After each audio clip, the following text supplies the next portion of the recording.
கனடாவின் டொரண்டோவில் பனி அகற்றும் இயந்திரங்கள் பெரும்பாலும் வாகன பாதைகளின் முடிவில் பாரிய பனிக்குவியல்களை விட்டு செல்கின்றன.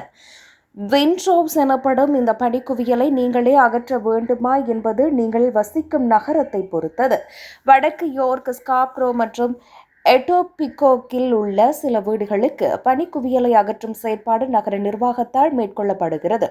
அத்துடன் யோர்க் பிராந்தியத்தில் ரிச்மண்ட் ஹில் மற்றும் வாகன் போன்ற நகரங்கள் பெரும்பாலான வீடுகளுக்கு பனிக்குவியலை அகற்றும் சேவையை வழங்குகின்றன. டொரண்டோவில் பிற பகுதிகளில் வீட்டு உரிமையாளர்கள் தாங்களாகவே பனியை சுத்தம் செய்ய வேண்டும். அதே நேரத்தில் மார்க்கம் நகர நிர்வாகம் முதியவர்கள் மற்றும் குறைபாடுகள் உள்ளவர்களுக்கு மட்டுமே உதவுகிறது.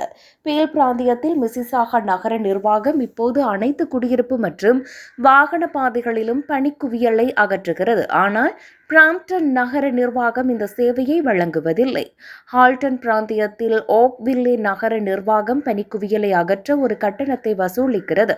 அதே நேரத்தில் மில்டன் நகர நிர்வாகம் முதியோர் மற்றும் குறைபாடுகள் உள்ளவர்களுக்கு மட்டுமே சேவையை வழங்குகிறது. டர்காம் பிராந்தியத்தில் விதிகள் வேறுபடுகின்றன.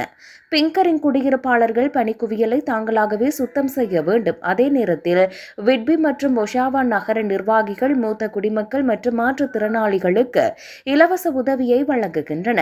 அஜாக்ஸ் நகர நிர்வாகத்தில் பனிக்குவியலை அகற்றும் பொறுப்பு வீட்டு உரிமையாளர்களையே சாரும். ஆனால் மூத்த குடிமக்கள் மற்றும் அங்கீகரிக்கப்பட்ட குடியிருப்பாளர்களுக்கான ஆதரவு திட்டங்களும் அங்கு அடங்கும்.